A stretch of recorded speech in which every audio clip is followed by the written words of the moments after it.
একটি সাধারণ দিন। আমি কখনো ভাবিনি আমার জীবন এক মুহূর্তে বদলে যাবে, কিন্তু সেটা ঘটল। আমি প্রতিদিন কাজের চাপে ব্যস্ত থাকি। সেই দিনেও ব্যস্ততা আর ফোনে ফ্ল্যাশে সময় কেটে যাচ্ছিল। হঠাৎ আমার প্রিয় লম্বা চাবির চেইন হারিয়ে গেল।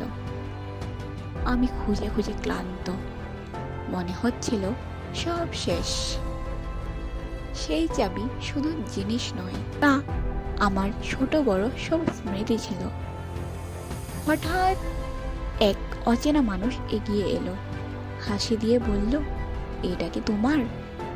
আমি বুঝতে পারলাম, কখনো কখনো জীবন আমাদের ছোট ছোট হারানো জিনিস দিয়ে বড় শিক্ষা দেয়। যে মানুষটির হাসি এবং সাহায্য আমাকে শিখিয়েছে ভালোবাসা ও মানবতা এখনো জীবনের প্রতিটি কোণে আছে। তোমার জীবনে কখনো এমন ঘটনা ঘটেছে যেখানে অচেনা মানুষ তোমার জীবন বদলে দিয়েছে? কমেন্টে লিখে জানিও।